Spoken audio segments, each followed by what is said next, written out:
Heute sind wir in Amerika unterwegs und werden mit dem Amtrak-Zug fahren, mit dem Amtrak Cascades. Wir starten in Portland, nutzen dann die Business Lounge und fahren dann in der Business Class nach Eugene. Hi Leute, herzlich willkommen zu einem neuen Video. Schön, dass ihr wieder dabei seid. Heute bin ich mal in Amerika unterwegs.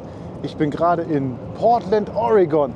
Das ist in Nordamerika in der Nähe von der Westküste. Also einmal quer mussten wir über das ganze Land fliegen. Und ich möchte mit euch heute mal Zug fahren in Amerika. Einer der Zugbetreiber ist ja Amtrak und den wollen wir uns heute mal anschauen. Wir müssen aber erstmal zum Bahnhof kommen. Und da fahren wir mit einer Tram hin. Die Tramstation ist schon gleich hier um die Ecke. Gerade mal 1 Minute von meinem Hotel entfernt. Und so sieht eine Tram hier aus. Das sind diese kleinen Portland Streetcars. Das besonders Praktische hier in Portland bei diesen kleinen Straßenbahnen ist, sie fahren alle im Kreis. Und sämtliche Ticketautomaten sind außer Betrieb, sodass wir gezwungen sind, schwarz zu fahren. Hey, super! Wenn wir gleich am Bahnhof ankommen, dann nehmen wir den Amtrak-Zug nach Eugene. Und die haben tatsächlich auch in diesen Zügen eine Business Class. Und die wollen wir uns mal angucken, weil wir kennen ja unsere deutschen Züge, den ICE, den Intercity und sowas. Aber wie sind amerikanische Züge? Ich bin schon sehr gespannt. Hier seht ihr mal einen Plan von Portland. Ja, ist jetzt nicht ganz so schön. Aber diese Linien fahren immer entweder in den Uhrzeigersinn oder gegen den Uhrzeigersinn. Das heißt, wenn ihr mit der einen Linie hochfahrt, fahrt ihr mit der anderen Linie einfach wieder zurück. Sehr praktisch. Hier in Portland ist es durchaus schwierig, überhaupt mal einkaufen zu gehen. Wir mussten alleine eine Viertelstunde Straßenbahn fahren, um zum Supermarkt zu kommen. Und im Supermarkt wird es noch verrückter. Dort sind Securities, die dir sagen, lass deinen Rucksack beim Eingang liegen, weil man nicht mit dem Rucksack dort reingehen darf. Also ist schon ein bisschen anders als bei uns. Hier ist nochmal ein kleiner Überblick, wie es an dieser Bahnhaltestelle aussieht. Es ist tatsächlich alles sehr gepflegt und schön und ordentlich. Nicht schlecht.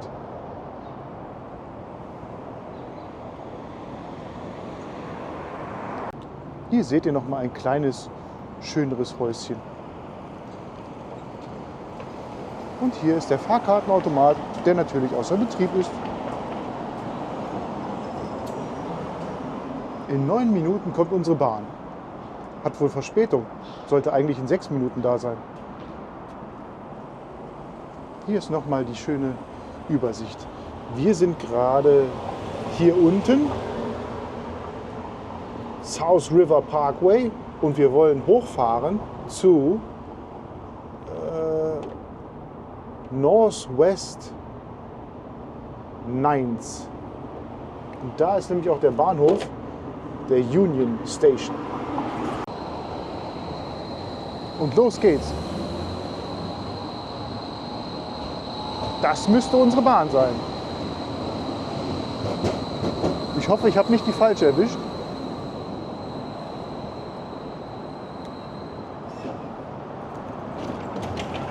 Hinein!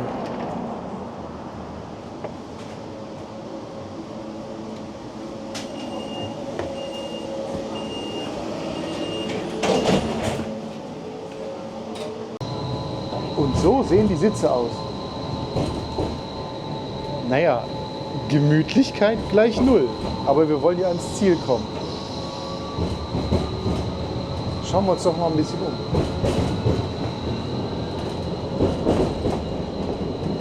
Hier soll man eigentlich sein Ticket abscannen, aber wir haben gar keins. Bei dem Hop-Anbieter muss man sich extra einen Account machen, um dann eine virtuelle Karte erzeugen zu können. Bezahlt wird dann mit Google Pay oder Samsung Pay. Also schon mal sehr kompliziert. Man kann nicht einfach eine Kreditkarte hinterlegen. Das geht hier nicht. Ich habe gerade noch mal geguckt. Wir sind in der richtigen Bahn. Wir haben die NS-Linie. Da, den nehmen wir jetzt. Und ja, Northwest 10th. Da wollen wir hin. Und so sieht es hier drinnen aus. Please hold on while the streetcar is in motion.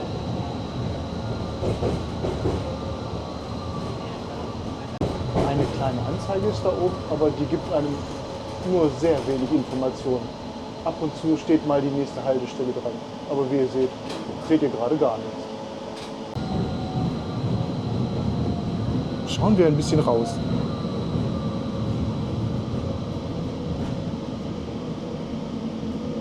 Oh, es gibt noch Segways? Ja. Ich dachte, die wurden eingestampft. Jetzt sehen wir was. Nochmal. PSU klingt sehr wichtig. Das ist die Portland State University. Da ist schon die nächste Bahn. Hier kreuzen sich die Bahnen überall. Das ist allerdings ein Max. Das ist ein schöner Platz hier. Vor allen Dingen ist es alles ordentlich und sauber hier. Man kommt sich vor, als wenn man durch eine Fußgängerzone fährt. Hier ist ein kleines Waldstück von der Portland State Universität. Und hier ist wohl ein Studentenwohnheim. Sogar mit Security.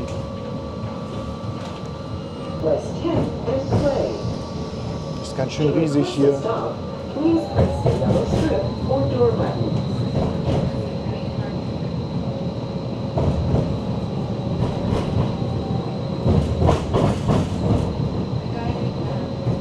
Aha, ein amerikanisches Holzhaus.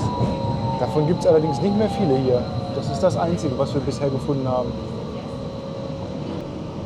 Dort ist die Kirche, die keine Kirche ist.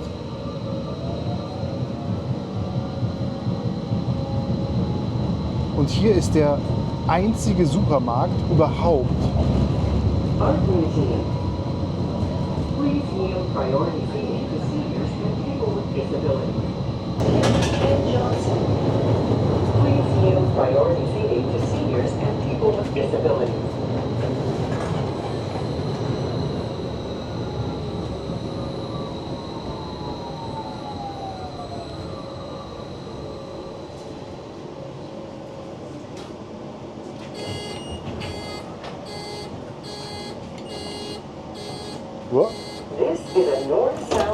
Oh, da kam noch eine. Und so sieht eine schöne Haltestelle aus. Mit einer guten Ansicht. So, jetzt haben wir noch einen kleinen Spaziergang vor uns. Ungefähr 7 Minuten soll es dauern. Aber wir sind auf dem richtigen Weg. Oh Mann, ey. In der Gegend will ich hier aber nicht nachts rumlaufen. Hier ist alles voll mit Drogenabhängigen. Das ist eine ganz schreckliche Gegend. Wir müssen jetzt ein bisschen schneller gehen, weil ich habe keine Lust, dass man auf uns zukommt. Keine Chance. Der nächste Süchtige läuft mir gerade in den Weg. Eigentlich ist es hier ganz schön. Bloß die Leute auf den Straßen, die beunruhigen einen. Und hier sind gerade eigentlich fast gar keine Leute. Ja, ist schon nicht so angenehm.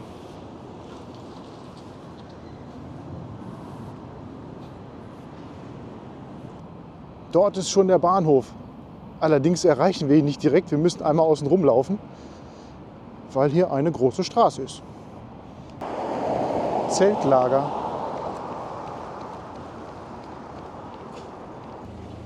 So sieht eine Fußgängerampel in Amerika aus. Noch 10 Sekunden, dann wird's rot.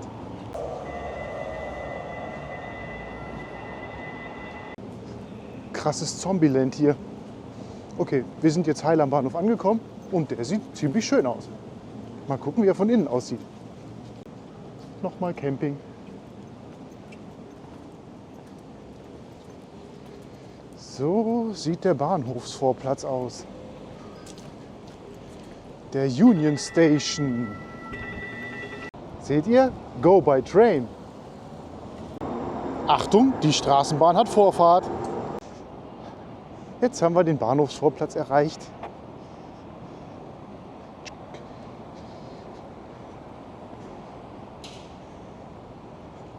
Unser Zug hat keinen Namen.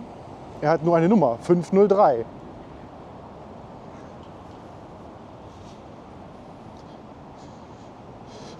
Ja, hier ist es aber gepflegt. Sehr schön.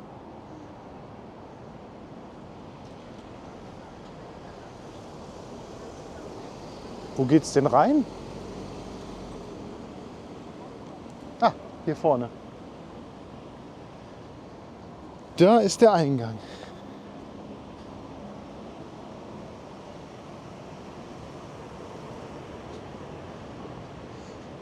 Portland Union Station. Okay. Rail Passenger Station. Und hinein mit uns. Oh, was ist denn hier los?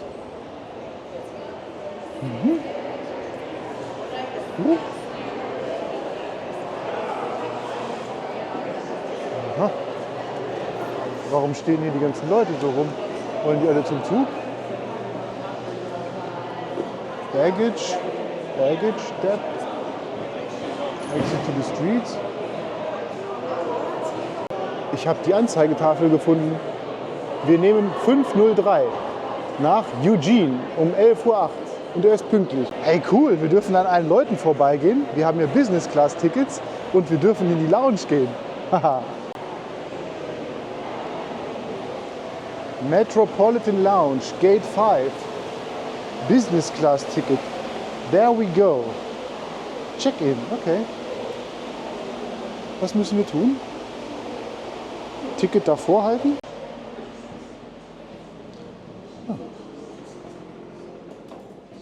Das ist die Metropolitan Lounge. Okay. Yeah, super. Was haben wir hier Schönes? Getränke inklusive. Toll. Und ein Blick aufs Gleis.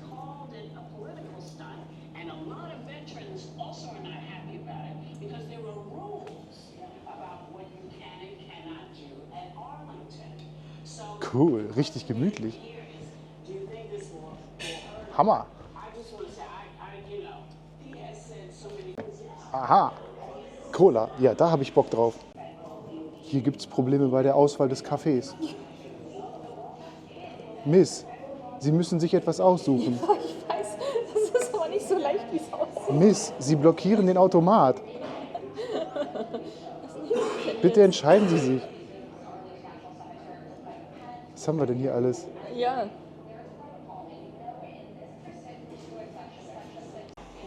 Alkoholfreie Getränke sind inklusive. Prost. Echte amerikanische Coca-Cola.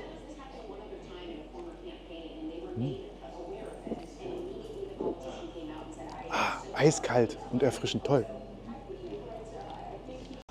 Okay, unser Zug scheint ein Amtrak Cascades zu sein und wir haben sogar noch einen Gutschein bekommen für $3, wenn wir im Restaurant was kaufen. Das Verrückte ist, wir mussten nicht mal ein Perso oder sowas vorzeigen. Die haben einfach nur nach meinem Nachnamen gefragt und dann, geh mal rein, geh mal rein. Da ist der erste Zug. Amtrak Cascades. Okay. Wow. Sieht ganz schön alt aus.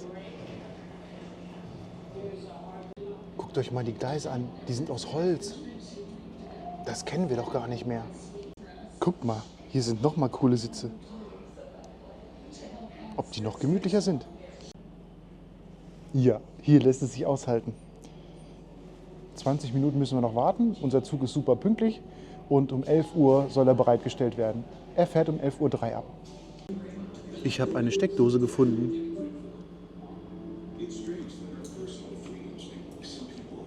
Hier ist noch mal ein schöner Überblick, wie es hier aussieht.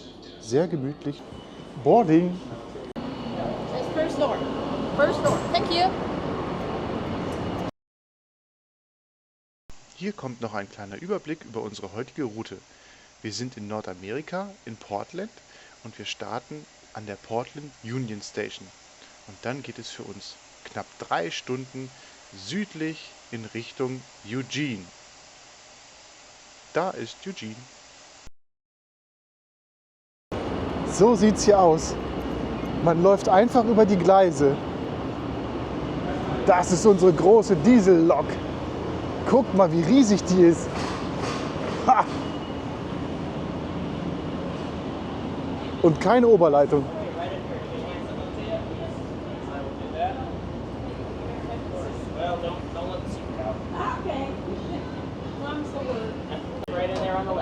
Business Class.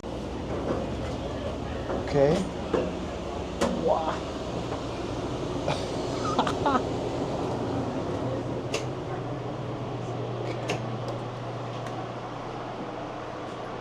So sieht's hier aus. Suchen wir uns mal einen schönen Platz aus.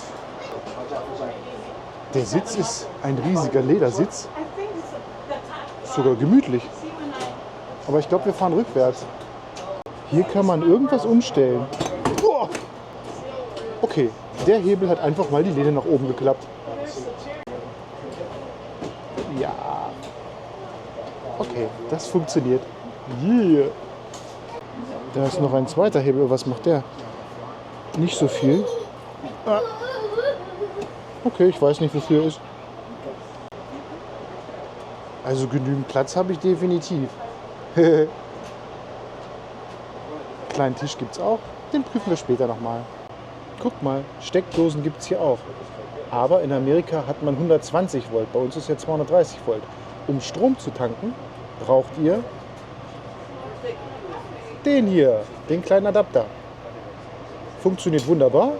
Hat mich auch nur 6 Euro gekostet. Ganz wichtig, wenn ihr nach Amerika fliegt, Adapter kaufen. Unser Abteil wird durch einen Vorhang abgesichert. Und hier ist sogar eine kleine Küche drin. Die schauen wir uns später auch nochmal an. Jetzt weiß ich, wofür der Knopf ist. Man muss hier, da kommt eine Verlängerung raus.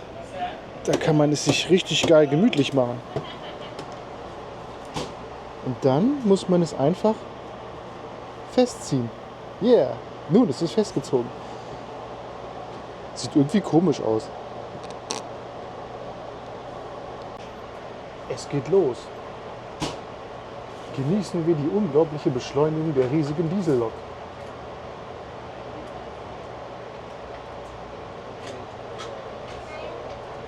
Guck mal, wie rostig der Bahnsteig ist. Portland, Oregon. Hey! Da ist die Tankstelle.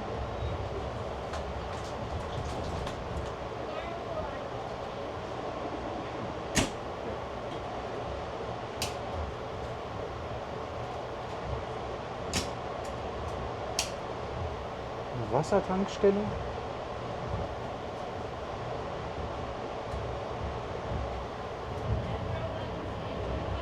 Da ist das Ende unseres Zuges. Der ist gar nicht mal so lang.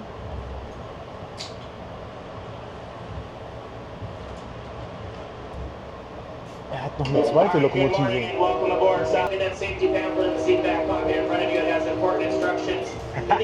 Was für eine Geräuschkulisse. Das ist ein Bahnübergang.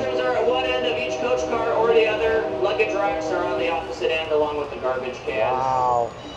There is no smoking of any kind at any time on any Amtrak train or property. Please do remain in your seats till we get your ticket scanned. Thank you and welcome to work.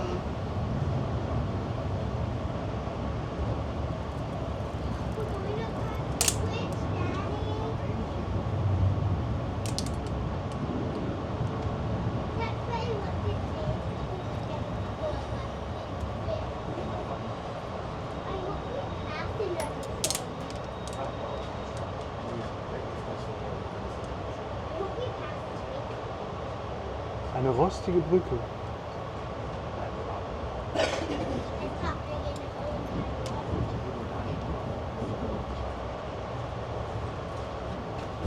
Boah. Eine alte Fabrik.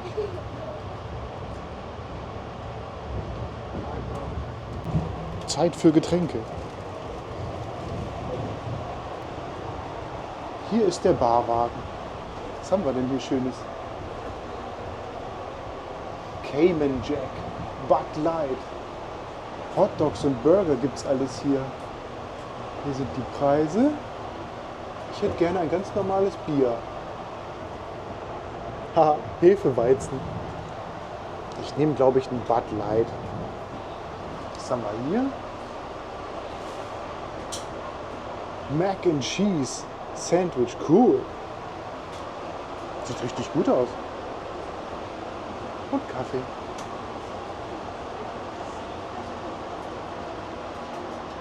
Und so sieht sie aus.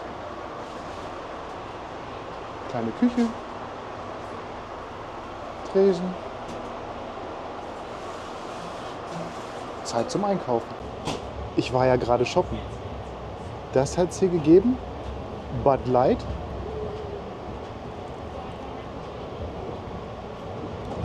Leicht, erfrischend, sehr gut. Und jetzt kommen die Sachen, die wir sogar inklusive hatten. Da ein riesiger Muffin und ein schöner Schoko-Cookie. Und dazu Amtrak Servietten. So langsam bekommen wir Geschwindigkeit. Ich würde ja zu gerne wissen, wie schnell wir sind. Oh, hier ist es aber schön grün. Ob wir schon aus Portland raus sind? Guckt euch das mal an, wie gesund das hier ist. Der Muffin wiegt 136 Gramm und er hat unfassbare 500 Kalorien. Mein Cookie ist auch nicht schlecht. 80 Gramm und 380 Kalorien. Da kann man ja nur groß und stark werden. Nun zeige ich euch die Informationen, die man in diesem Zug bekommt. Da ist unsere Zugnummer und da ist Check Status.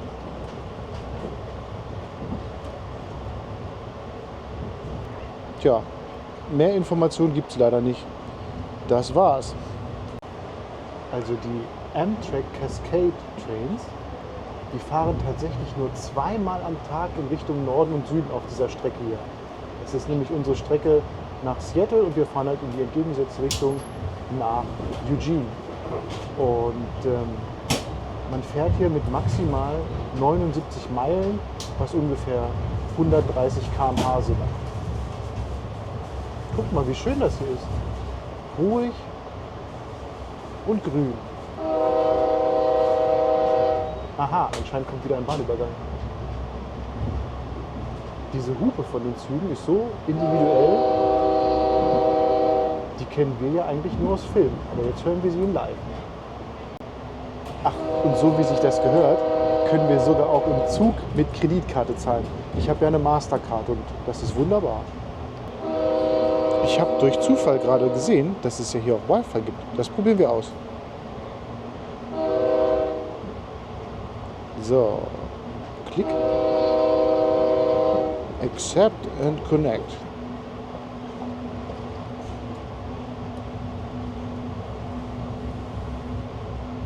Wo ist es hin?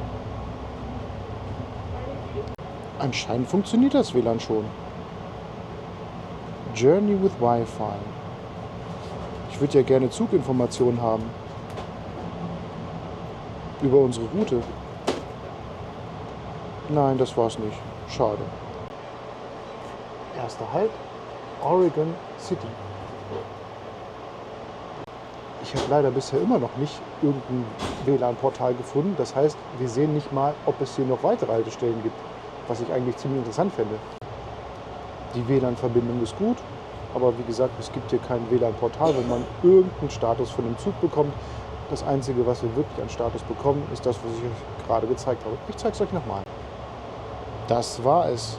Wir sehen nur die Ankunftszeit am Bahnhof und wann er losgefahren ist. Mehr gibt es nicht. Aber hier ist noch ein Button About Train Status. Ja, steht nichts bei. Schade. Schauen wir uns ein bisschen die Landschaft an. Oh, gerade ist nicht so spannend. Dann erzähle ich euch was anderes. Also beim Ticket stand eigentlich dabei, dass alkoholfreie Getränke inklusive sind. Das sind sie gar nicht. Man bekommt einen 3-$-Coupon, wovon man sich dann ein einziges Getränk kaufen kann. Also aufpassen. Immer schön die Kreditkarte dabei haben.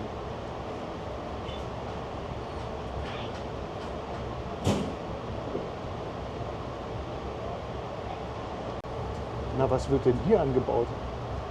Hat jemand von euch eine Idee? Oder weiß es jemand? So sehen die Sträucher aus.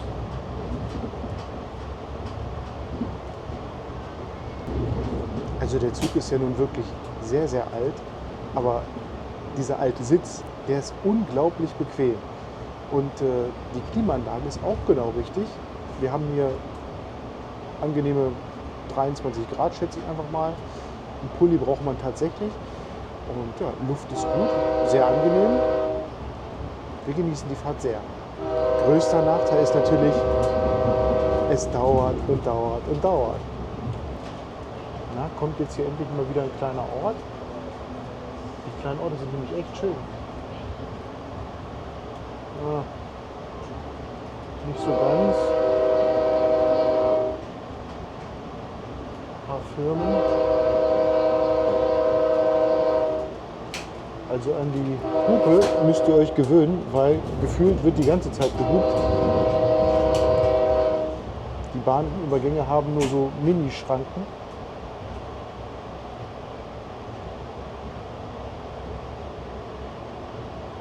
Ja, das wäre jetzt leider kein kleiner Ort. Jetzt haben wir durch Zufall mal bei Google geguckt. Google gibt uns mehr Informationen als Amtrak selber. Alright, coming up to our next stop, just a moment, Salem. Salem, Oregon's next. Jetzt We'll be kommen wir in opening Salem closes an. only between- Langsam fahren wir in Salem ein.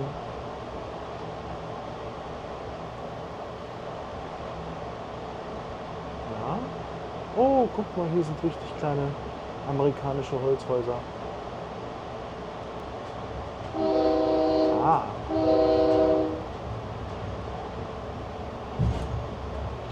Genießen wir die Landschaft.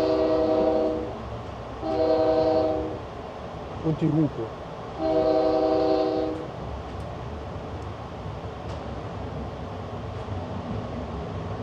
Sieht ja echt aus wie im Film hier. Was mag das hier sein? NSHS. Ah, da war ein Safeway Supermarkt. Hier, ein Safeway Supermarkt. Die haben eine riesige Auswahl. Da war ich gestern. Aber gibt halt nur ganz wenige davon. Es wirkt alles so ruhig hier. Oh, Adams Rib House. Jetzt fahren wir in den Bahnhof Salem, Oregon ein.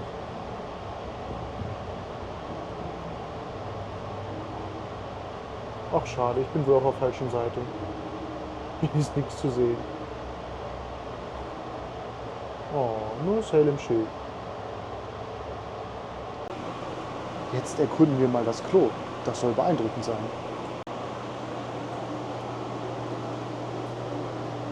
Da ist das Klo.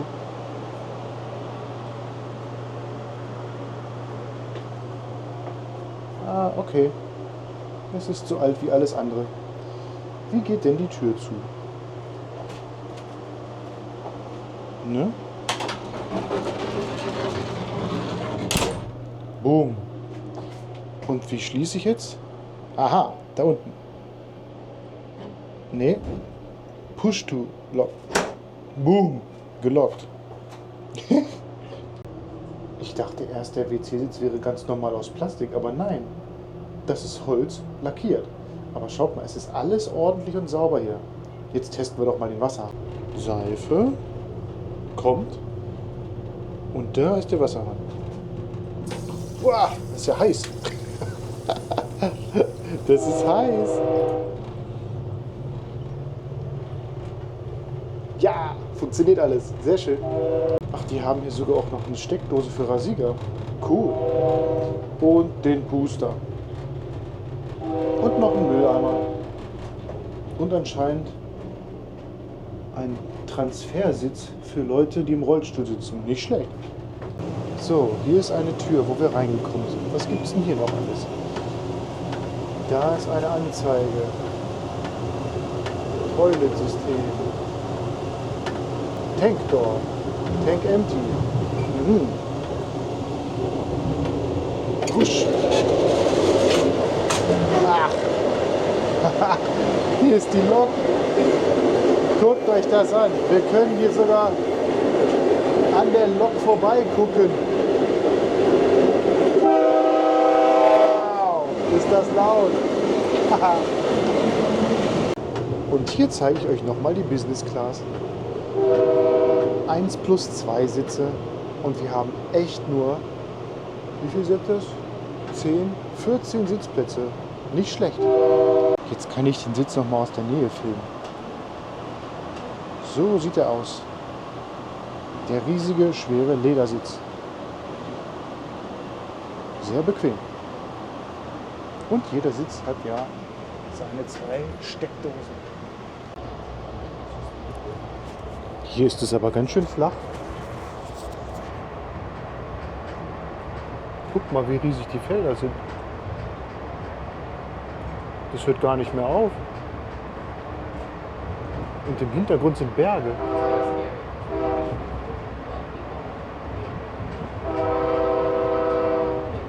Muss wohl ganz schön heiß draußen sein. Nicht eine Wolke am Himmel.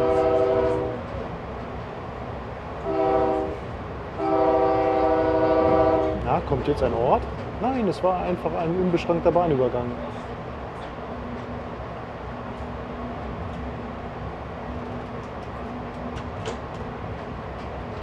Tja, so flach und platt ist es hier gerade.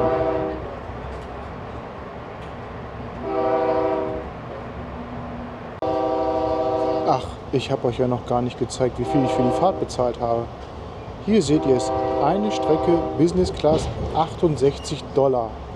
Man kann das jetzt mal 1,1 rechnen, ungefähr auf den Euro. Und ja, ich finde, das ist Preis-Leistung super. Also hin und zurück zahlen wir $136. Für diese Gemütlichkeit, den Service am Bahnhof, das ist schon ein guter Preis. Der einzige Nachteil, den man zu dem Preis natürlich hat, ist, es dauert. Gleich kommt die Endstation.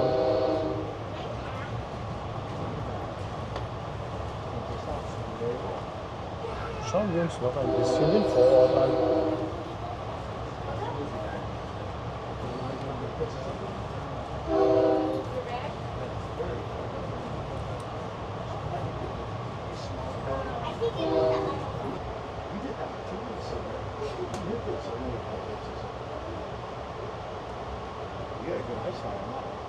Und es geht raus.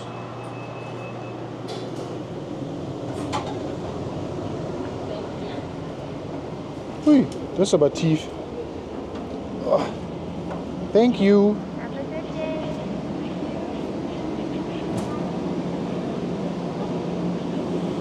Wow, guck mal wie. Ach, der ist gar nicht so lang, der Zug. Schauen wir uns noch mal ein bisschen um. Guckt mal, wie riesig die Lok ist. Wow, was für ein Monster. Und jetzt gehen wir in den Bahnhof. Nochmal unser Waggon Business Class. Yeah! Krass. So, wo geht's lang? Exit only, da links. Hinein. Oh, verschlossen. Dann gehen wir außen rum.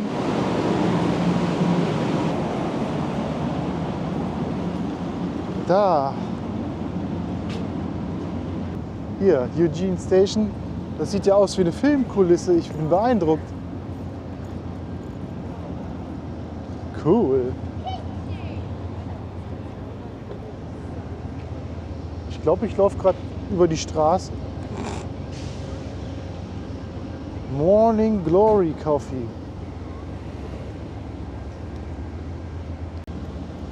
Ja, das war doch mal eine tolle Fahrt. Richtig geil. Also mir hat das viel Spaß gemacht, vor allen Dingen für den Preis. Luft war gut, war gemütlich, Service war super, vor allen Dingen die Business Class Lounge am Bahnhof, damit habe ich gar nicht gerechnet. Ja, ich bedanke mich fürs Zuschauen und ja, unterstützt doch meinen Kanal und abonniert ihn. Danke, bis zum nächsten Mal, macht's gut.